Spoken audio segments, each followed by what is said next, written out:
this is something that is crazy because we see an industry that's being built now where people are building billion-dollar businesses, and there's still people sitting in jail for doing the exact same thing. So I think this was a great announcement. Shout out to DOJ for saying that they're going to be expeditiously releasing these people, and really like showing some support for the president's announcement. So actions being put behind the words means a lot.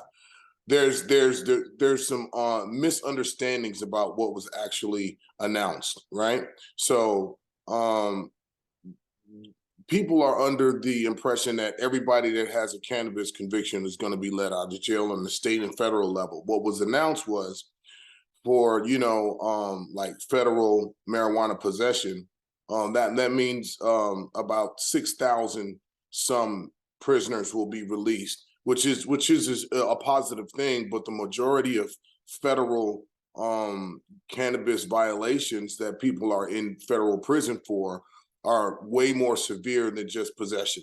So that's the majority.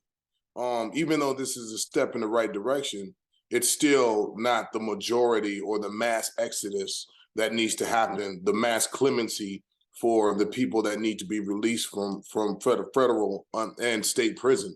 Now, this announcement also allows state level governors to use their powers of clemency to do the same thing and follow it. But that's each state that's for each state to actually figure out what they want to do. But all that being said, this is a step in the right direction. There's nobody should be in jail. Long way to go for the damaging effects of what prohibition, the war on drugs, has done to our community.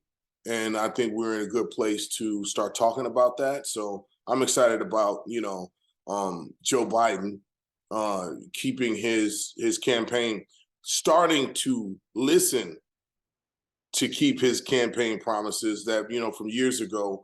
And, some people are kind of like, oh, he just did this because midterms are coming up and we're just going to energize the base or whatever. But, whatever. I fear we stay away from politicizing and using cannabis as a way to,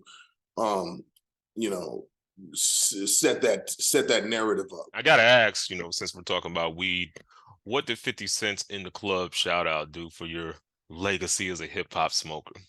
Man, it's just another one of them marks. You know what I'm saying? It's just another one of them fucking check marks on the board. It was playing every 3 seconds globally, and I'm very proud that they put my name in it, and I will continue to roll the weed up. You know what I'm saying? I have an album called Kingmaker that I'm putting the finishing touches on now. I've been working on it for a minute. I feel like this is going to be my last album. Not that I'm going to retire and make any weird statements like that. It's like everybody retires and then has a song out next week. But I think it's about full feature-length albums. I think that, things have changed, you know what I'm saying? And people digest music a little differently now. But for my catalog of music, I haven't put out a record since 2012. Napalm. And Napalm was the record. And so Kingmaker to me is I have a lot to talk about. And being that it's my last full feature album, I have a lot to say. I want to make sure that it's phenomenal. So I'm going to be dropping that probably January, February of 2023. And I got some tours lined up. I'll be in Australia, New Zealand at the Juicy Fest. Big festival shows, working out the kinks of the music, you know what I'm saying?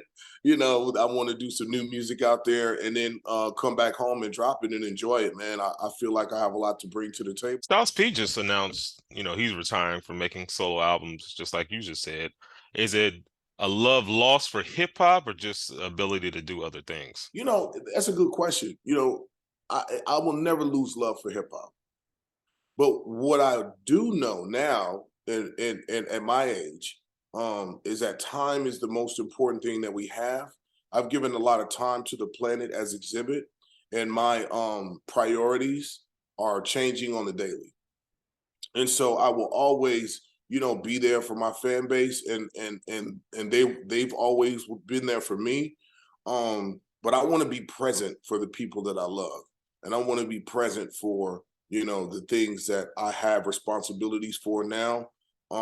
It's not about a dollar. You know what I'm saying? I've done other things, and my other businesses have been very successful and allowed me to do music by choice, not be out of necessity.